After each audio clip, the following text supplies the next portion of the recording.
Musabaqa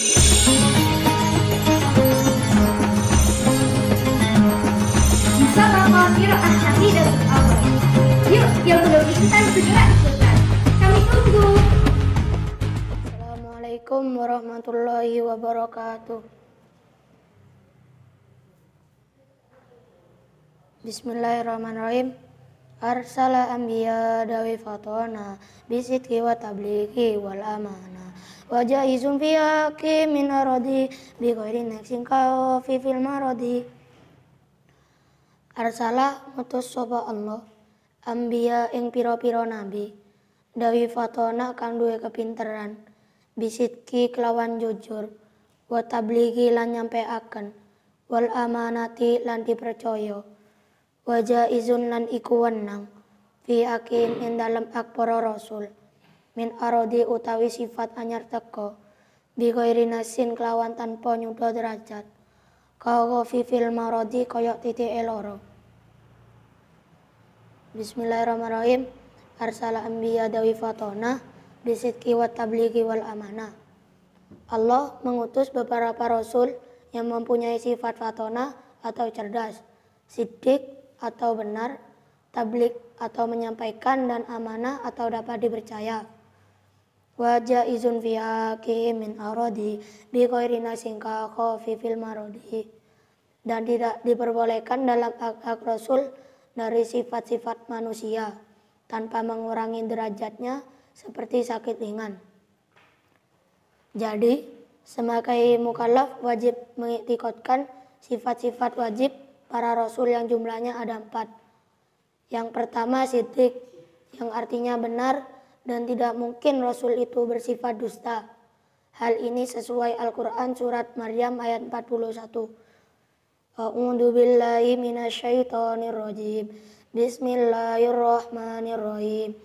Idz qala li abi ya abata lima ta'budu ma la yasma'u wa la yubsiru wa la yughni anka syai'a.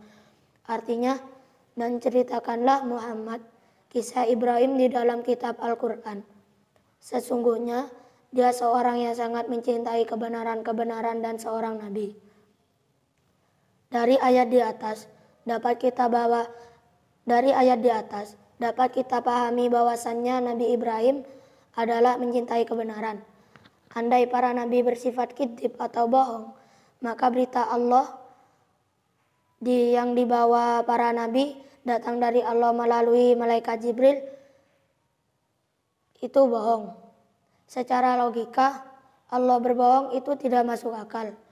Kebenaran berita Allah menunjukkan bahwa para rasul tidak bohong. Bukti nyatanya adalah isi kitab Al-Quran yang tidak pernah meleset, bahkan tidak ada yang bisa mengubahnya walau satu ayat dan hurufnya.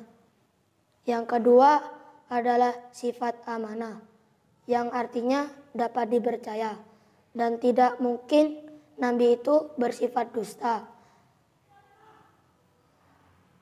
Hal ini ditunjukkan di saat kaum Nabi Nuh alaihissalam mendustakan apa yang dibawa Nabi Nuh. Allah menegaskan dalam Quran surat Asy-Syu'ara ayat 106 sampai 107. A'udzu billahi minasyaitonir rajim. Bismillahirrahmanirrahim.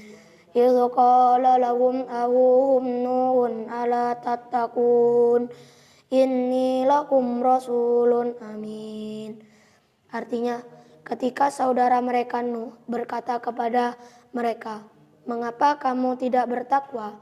Sesungguhnya aku ini seorang rasul kepercayaan yang diutus kepadamu." Hal ini menunjukkan bahwa Nabi Nuh adalah nabi yang bersifat amanah.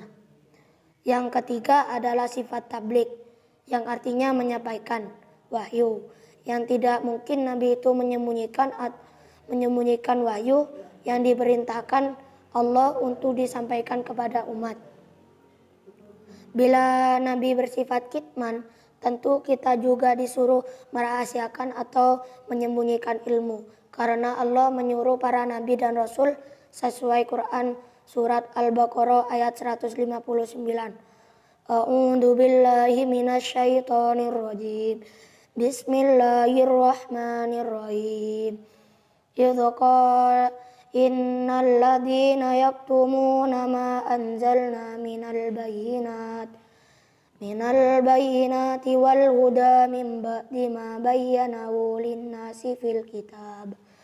Ulaika yulqanuhumullahu wa yalqanuhumul la'inun. Artinya, sesungguhnya orang-orang yang menyembunyikan apa yang telah kami turunkan kepada berupa keterangan-keterangan dan petunjuk.